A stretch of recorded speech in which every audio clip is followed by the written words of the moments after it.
It is my pleasure to introduce Wilson, Ricardo, Leal da Silva, all the names there, from the Danish Institute of Technology, Danish Technological, how do you say that in English? DTU. There you go. DTU, again, working on concrete 3D printing. And today we're going to talk about the local sourcing and local production, in particular, of concrete printing for sustainability. Stage is yours. Thank you very much, Philip. Hello, everyone in somewhere in the world and the people here in Portugal. And thanks to Bruno for inviting me to give this presentation here. So as Philip mentioned, I'll be talking about locally produced concrete as a path towards sustainable 3D concrete printing. So I see my presentation as a continuation of what Sandra, the first invited speaker, has presented today, and then I'll focus more towards how we can develop methods to help people, or people, I say companies, in order to widespread the use of 3D concrete, actual concrete as large aggregate material for 3D concrete printing. So, okay, someone touched the boom. Next. There you go. So the main thing, so we keep track of things here, is sustainable 3D concrete printing. The goal is widespread use of locally produced concrete. As it was already mentioned by Sandra, there is a heavy CO2 burden on mortars that are being used mainly because they have a high cement content. Of course, this cement can be replaced by supplementary cementitious materials like clays, slags, or different supplementary binder systems than cement, but it's very hard to compete with concrete as is, and again, concrete being a large aggregate component. So the contents, I'll go first for a global snapshot of what's going on through the world of 3D concrete printing, and then talk a bit of the 3D printing process, and then give some hints on what kind of parameters you should be looking at when designing your mix, as your concrete mix for 3D printing, and then follow up on upscaling and what's the impact of moving from mortars as being a source of printing ink towards concrete, and then finish with some of these environmental impacts related to that upscaling. And just to give you a picture of like what would be the main difference visually when you cut a cross section of a printed element that was done first with mortar to your left side on the white filaments. These were printed with like a 10 millimeters height using a 20 millimeters nozzle of a particular mix using white cement. To the right, I have a concrete mix with 8 millimeters aggregate. So you already see that for every layer I print of mortar, I'm printing 3 layers of concrete. With that, there is a plus of, okay, you can do things slightly faster and then less cement because you have the aggregates into your mix. But as Sandra mentioned, there is more weight to carry per layer. So things can get a little complicated when designing those mixes. So it's easier to handle mortars, also because the size of particles are smaller, the equipment you have to use will be suffering from less wearing because you're not using large stones in the process. So there's a kind of a paradox here between should you really move to concrete in terms of initiating your research projects when talking about 3D printing. And then I'm bringing more aside from industry here, that the demand from industry is that they want concrete printing to compete with conventional concrete, not in terms of the shapes that you can obtain, but in terms of the cost of the material, both environmental cost and the actual economy behind it. So a snapshot of what's going on. So I'll go slightly through everything that's been happened from 1997 to today in terms of number of patents, publications, and applications, so you understand what's going on.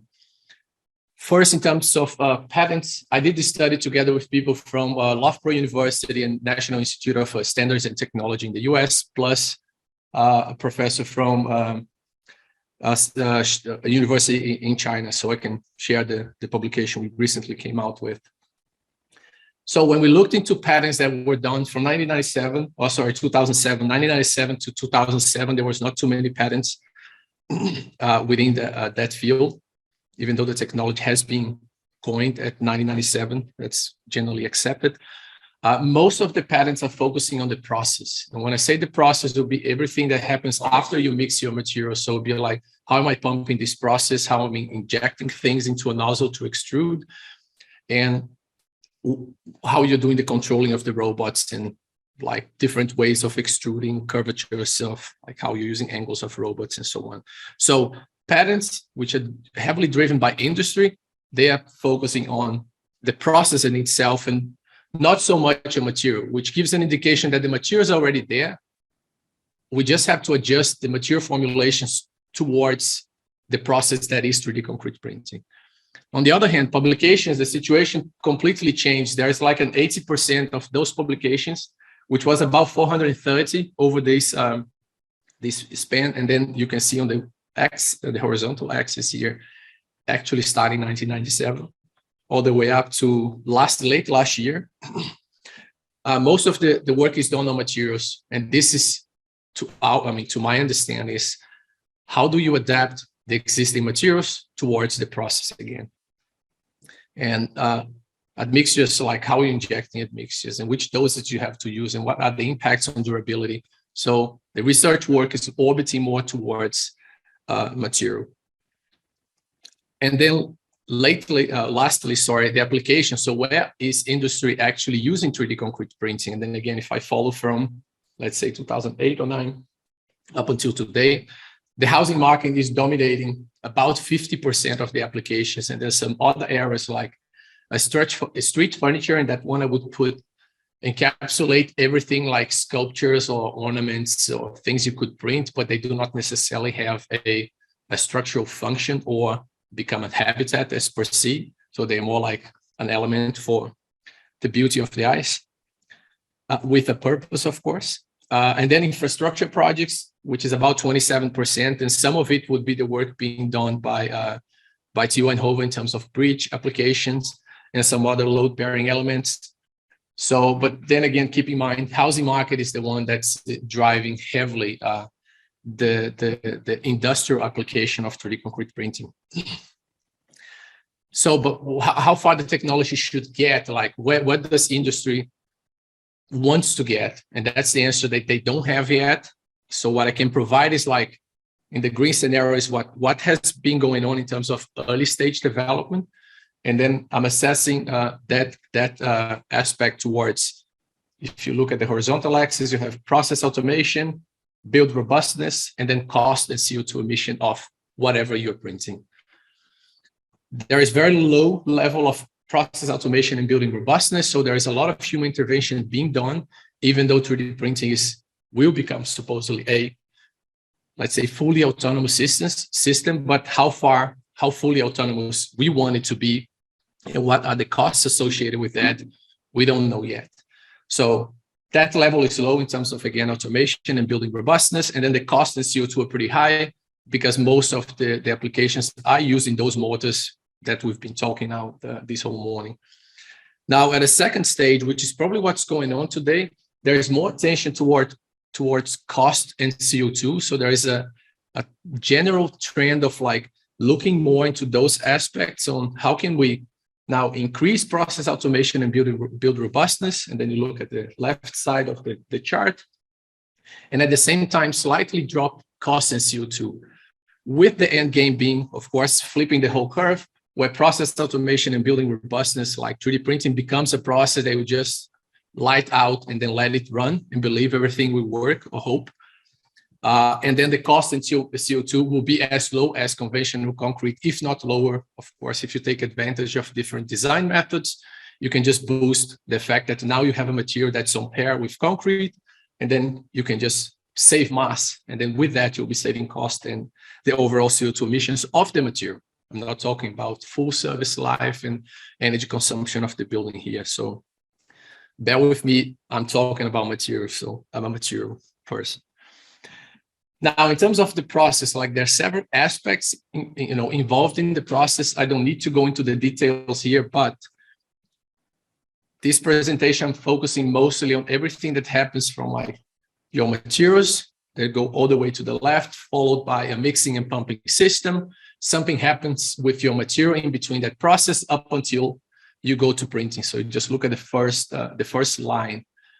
If you go a little deeper on what's going on into the material, there is a hydrating concrete mix. There's something happening there. It's hardening, and it's a hydraulic binder system. That material has to be characterized. Like, you have to understand how it's reacting over time and how fast those reactions are going on, are being carried on in the process, and how you can manipulate those processes, the hydration of cement in itself, in order to control.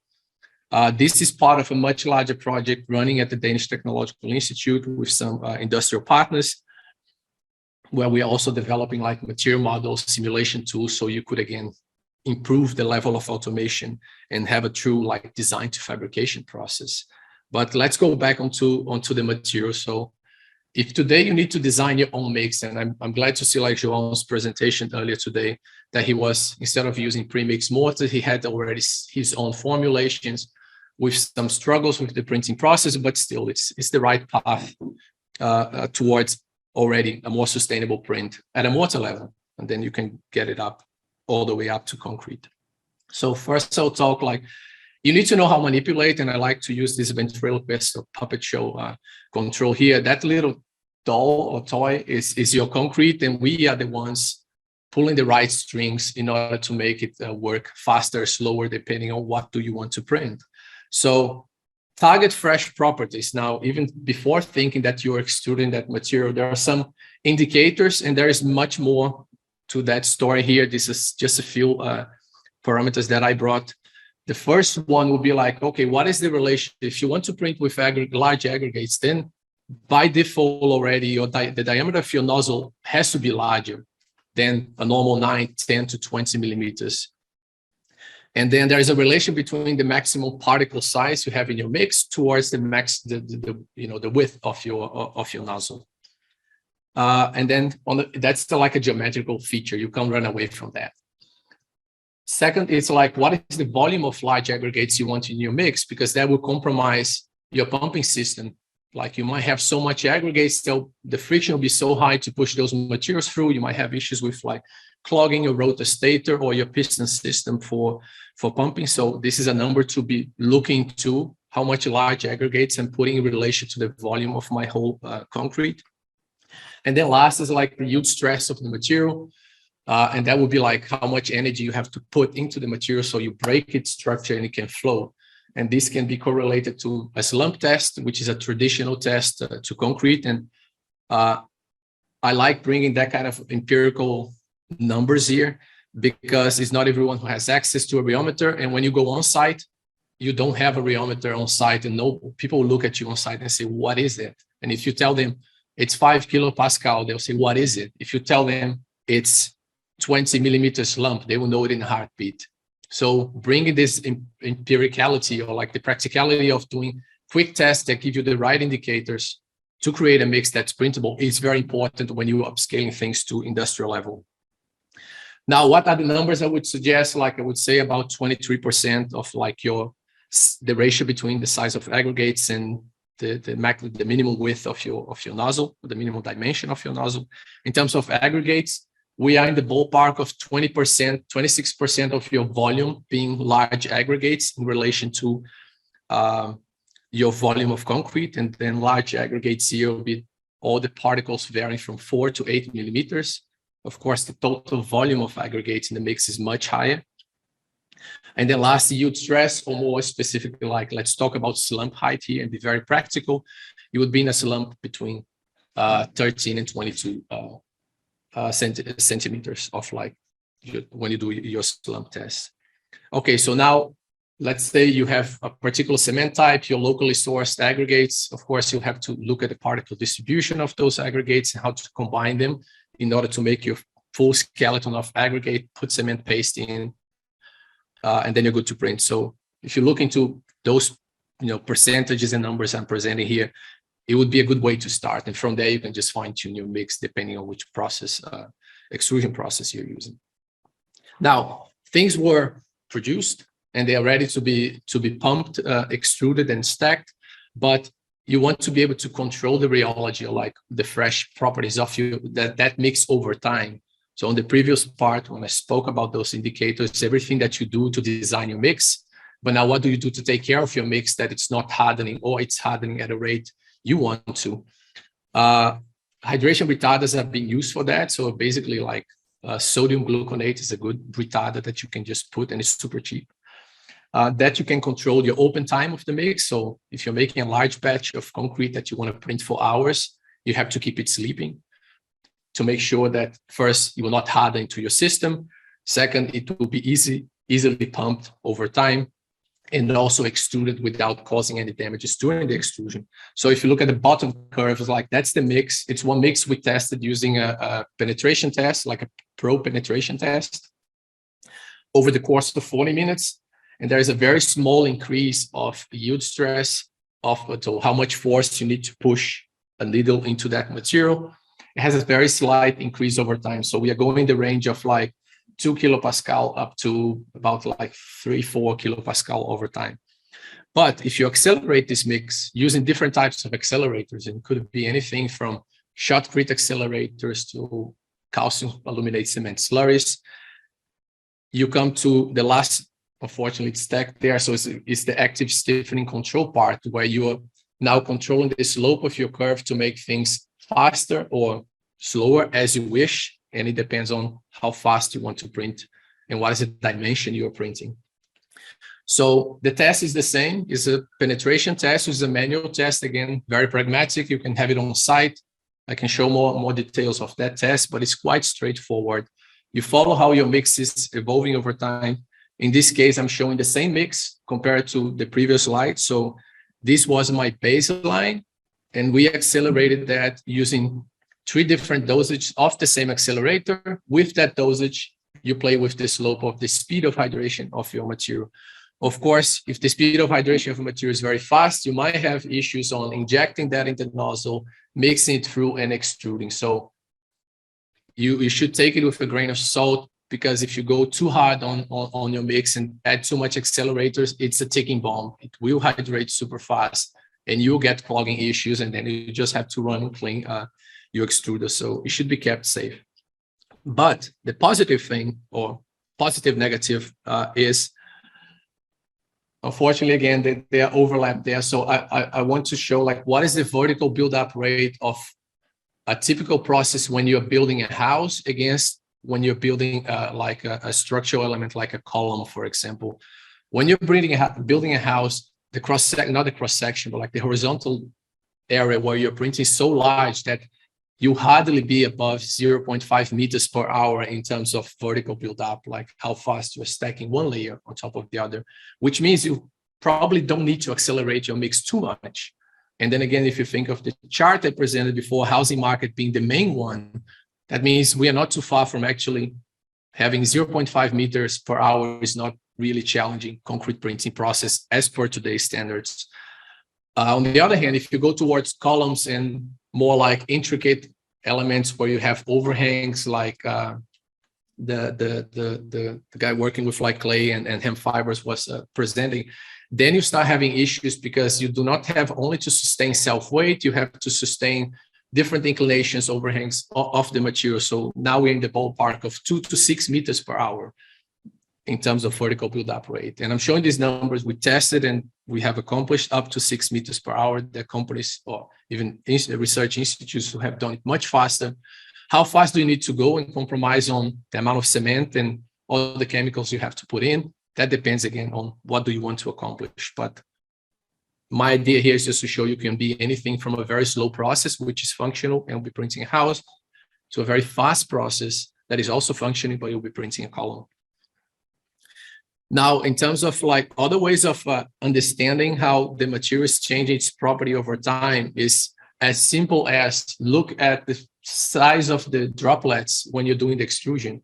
So the size of the droplets will give you an indication of like how much mass you need to chop that material so the drop will fall, and that you can back calculate into a yield stress, because again, the yield stress will be the amount of energy you have to put in order to break the material, and the shape of your drop will be that amount of energy.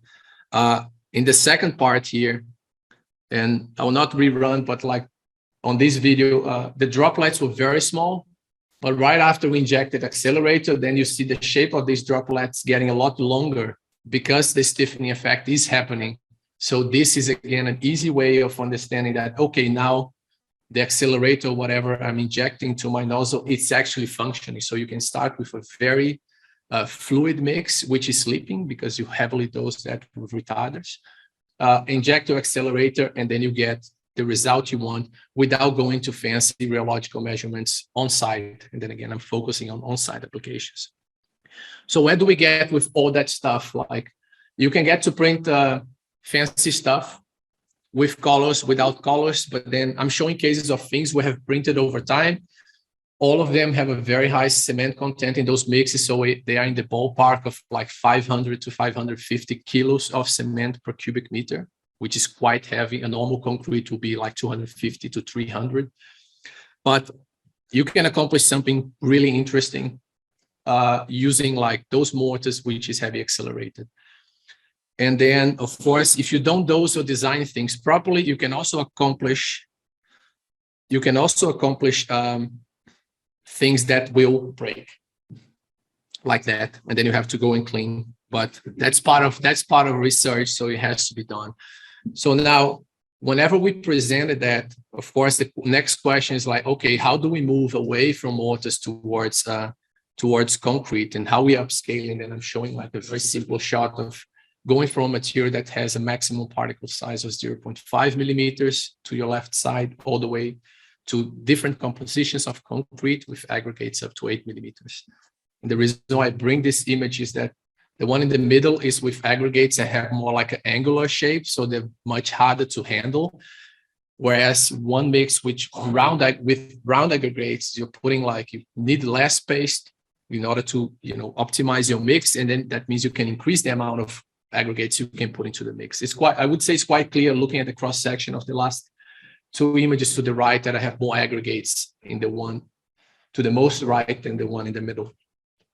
And then again, once you accomplish that, what do you actually do with it? One of them is, well, design your nozzle and go printing. And that's, again, a mix with 8 millimeters aggregate with a nozzle, and then I display the dimensions in the screen, like 28 to 40 millimeters using a curved nozzle. And then the second video is like a double shaft print where we created a rig with reinforcement mesh, and then we extruding from both sides and then encapsulating the reinforcement in. This is okay at lab level, even though, it's concrete mixing, but when you think of upscaling that to an on-site production, we should just be cautious. Like, this worked very well to encapsulate reinforcement, but think of a mesh the size of a wall of a building, like 2.83 meters, and having a robot nozzle kind of jiggling around it. It's not really going to fly too much, but it's a way towards it. Sorry, Philip, do we need to charge? I got the notice. I don't know if you take that out, yeah, we copied it. All right, you good.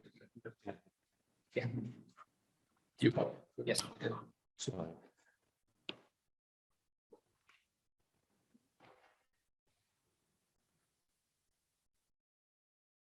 thank you. We are back. All right, so now what is the impact of the whole upscaling part? I just brought some examples for you to see that it can actually be printed with large aggregates. So first, let's put round number one, like mortar against concrete. And this mortar here is a mortar that we printed and designed a formulation similar to what João was presenting. This mortar was produced with white cement. So if you look at the legend of the chart, I'm comparing a mortar with a cement that's very rich, like a mortar that's very rich in cement. And that particular cement has a higher CO2 emission than normal CEM 1. So it's a white cement. I'm comparing to two concrete mixes of different strength classes. One produced with CEM 1, as a normal OPC. The other one produced, the brand name of the cement is Future CEM, but in a nutshell, is a limestone calcine clay-based cement.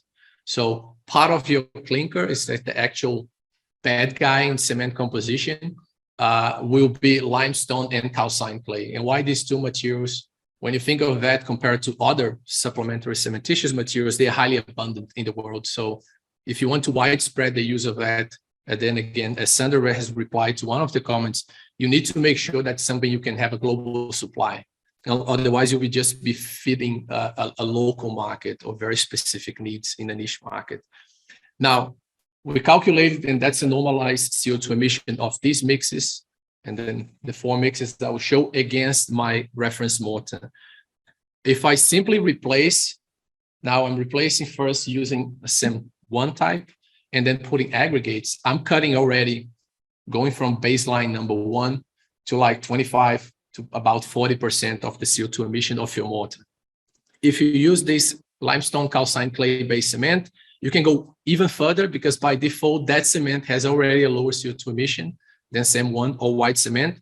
So there is no like this is an unfair fight. Like mortars, of course, will inherently be easier to operate, but then have a higher CO2 emission.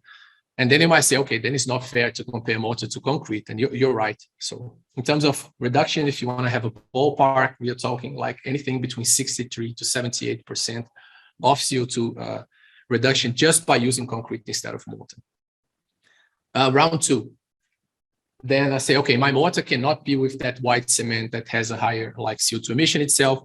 Let's use the best cement we can get. And that in that case, the reference was limestone calcined clay-based cement, again, a mortar that we printed, and then we put it to fight against concrete, again, the same 2 mixes I presented before. Of course, the gains will be lower because my reference mortar is greener by default because I'm using a greener cement. Whether you're using SEM1 or this calcined clay-based cement for concrete, then you have less gains, but you are still in the ballpark of 40 to 65%. And we presented that as part of our development project in Denmark. And of course, the concrete producers say, okay, but why don't you compare concrete to concrete? Because it's still an unfair game comparing mortar to concrete. And we say, fine. So we got the very first mixes we were printing with concrete when we felt comfortable printing with it, produced with SEM1. And then we optimized that formulation by reducing the volume of paste, increasing the volume of aggregate, and playing around with cement content. We reached, and then I'll go quickly on that one, anything between 16 to 51% of CO2 reduction in relation to a concrete being your baseline of your printing material. Of course, the catch is my reference mix is made with SEM1, so that SEM1 has higher CO2 than your limestone calcined clay cement, but still, we managed to optimize it to a level that you are within that ballpark. And then, of course, industry was not happy about it. It was happy about it, but then they will ask next thing is, what about the cost? Will it cost more to sell that cement? So we did an analysis of a ready-mix concrete plant in Denmark, which happens to be a project partner in this project. And then we looked into 2 products that they supply. And the one is the black curve, which is the normal ready-mix concrete. In the horizontal axis, you have different strength levels. So in order to fairly compare concrete to concrete, you have to compare the same strength level and durability. We compared that first to their baseline product and one product they call a super green concrete. If the client wants a sustainable solution, would be the red line, which is a linear mix, which comes, of course, with different compositions. But we compared our mixes to those red lines in my R1, R2, F1, F2. You see the strength classes are ranging from 25 to 45 megapascal. And we are either at the same level or lower level of CO2 emissions than the greenest mix, a ready-mix concrete plant is producing. And also at the cost, of course, I cannot talk all the details of costs here, but cost will be in the same ballpark, if not below. There are durability tests to be done on these mixes yet in order to verify they could be used. Of course, for passive environment, if you're not using them for load-bearing elements, you could just be my guest and use it. If you're using for structural applications, of course, you would have to look into service life of those mixes. But this is to say that concretes are not doomed in terms of being used for concrete printing. And then if they're put against normal concrete being produced today by industry, this is actually realistic. So why not? And there are basically one company in Germany that has feature that why not having a ready-mix concrete plant delivering concrete like they deliver today, so the supply chain is there, the materials are there, delivering that to your printing site, and you only take care of printing. Of course, only taking care of printing comes again with another second grain of salt, because can you trust that the material will have the right open time, and that it's not your specific formulation? So who is responsible for something going wrong with your printer? Will the plants be in charge of like, okay, we are liable for what goes on because it's our mistake? I don't know. That is something to discuss in a coffee break. So bottom line, there's a lot of research being done, as I mentioned, like industrial developments in terms of concrete process, printing process, research done onto materials. So the marriage of these is a ton of concrete, 3D concrete printing applications, most of them focused on the housing market. I also talked about what are the stage of developments, what would be the technology and game, so how far it has to go in order to, provide a system that is cheap and has low CO2 emission and high level of production. I'm not dooming mortars in that case, and don't take that conclusion from what I'm saying. There are very intricate designs and specific features that architects want to have in the structures that are being designed that need, and they require you to have a mortar being printed, because it's almost like a pixel resolution of an image. You cannot show high level resolution if you're printing with, I don't know, 720 p in terms of like resolution of your image. So if you want to go 4K resolution, then you go for mortars. If you want a low resolution but then higher productivity, lower CO2, then embrace the world of concrete. So what I presented, like how we are connecting all these dots, and I can generate that amount of data and thoughts into this talk today. We have a project called NextCon. There is the demonstration of the project demonstrator is being realized early next year. And then we are covering with several industrial partners mentioned at the top, ranging from architectural firms, universities, cement producing companies, and 3D printing companies. We are looking to all the aspects from material to printing, and then how to generate like simulation tools and optimize the process control in order to deliver a sustainable load-bearing element produced with concrete and large aggregates. And with that, I thank you for your attention. So,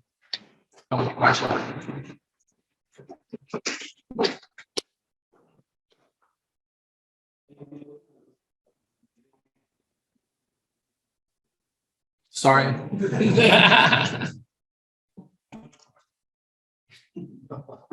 Did I talk too much?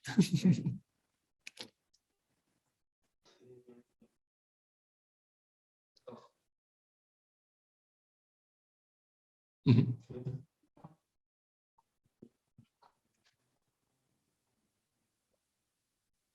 All right, so Roberto's questions was, the first was on the resolution of like how small you can have your layer height when you're printing with large aggregates. And the second one was on whether you have any bonding problems between the two mixes. So I think the second question is easier to answer. It will be similar to what you have in mortars. The main point is not, because you're handling with concrete, that's not the issue in terms of layer addition. It's more on drying times between layers. So whether you're printing with concrete or a mortar, what you have to take care of, like to prevent water from evaporating on that layer interface. So you can guarantee you have a proper layer adhesion between the two filaments.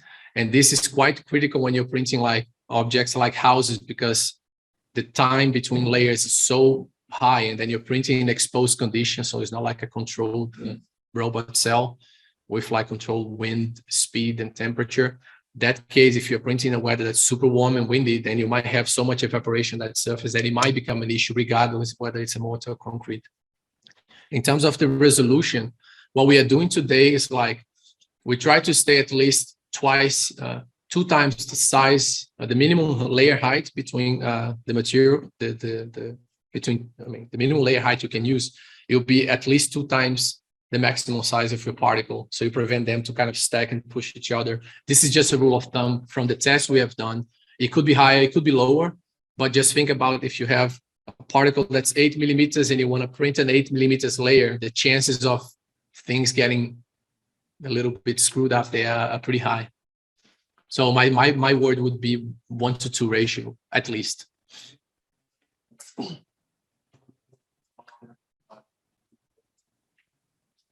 It'll be, I mean, the typical cast concrete, you have vibration in the system unless you work with self-compacting concrete. That type of interlocking, it's hard.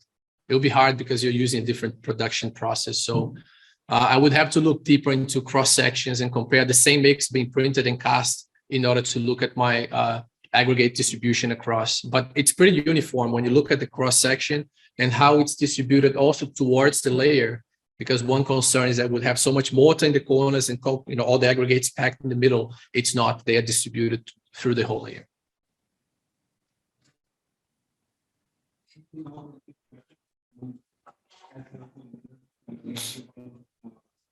All right. Thank you very much.